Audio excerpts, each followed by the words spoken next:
मी अनघा.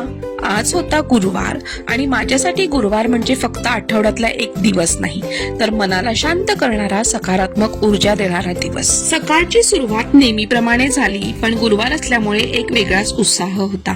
सगळी घरची कामं आटपून मी स्वामींच्या पूजेला सुरुवात केली.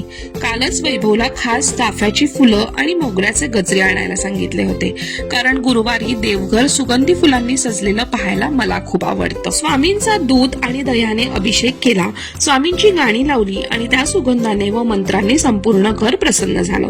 खरं सांगायचं तर देवाला आपल्या महागड्या वस्तूंची गरज नसते, पण त्याने आपल्याला जे भरभरून दिलं आहे त्याबद्दल कृतज्ञतेने आणि मनापासून केलेली छोटीशी सेवा हीच खरी पूजा असते, असं मला नेहमी वाटतं. आज बाहेरही पावसाचं सुंदर वातावरण होतं. पावसाचा प्रत्येक थेंब मनाला वेगळी शांतता देत होता. फक्त एक छोटासा मूड ऑफ झाला. माझी आवडती कॉफी हवेमुळे पूर्ण कडक झाली होती आणि ती वापरणं योग्य राहिली नव्हती. थोडंसं वाईट वाटलं, पण लगेच स्वतःला म्हटलं, चूक झाली तर त्यातून शिकायचं, पुढच्या वेळी जास्त काळजी घेईन. पूजा झाल्यानंतर स्वामींच्या नामाचा जप केला, चरित्र वाचलं आणि मन अगदी हलकं झालं.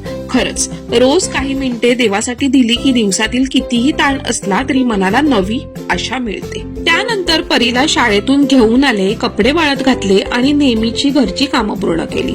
आजच्या टिफिन मध्ये काय होतं ते तुम्ही माझ्या युट्यूब शॉर्ट मध्ये नक्की पहा. दुपारनंतर आम्ही आईकडे जाण्यासाठी निघालो.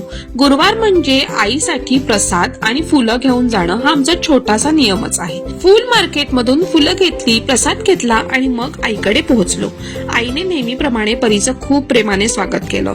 तिच्या हाताने भरवलेलं दूध, बिस्किट आणि त्या मायेची चव काही वेगळीच असते. आजीच्या हातचं खायला परीला किती आवडतं हे तिच्या चेहऱ्यावरच दिसत होतं. आईच्या घरी असलेला स्वामींचा मठही तुम्हाला दाखवते आहे. नामदेववाडी 5 पखाडी येथे हा मठ आहे. तुम्ही कधी त्या भागात आलात तर एकदा नक्की दर्शन घ्या. तिथे मिळणारी शांतता आणि सकारात्मक ऊर्जा शब्दात सांगणं कठीण आहे, ती फक्त अनुभवायची असते.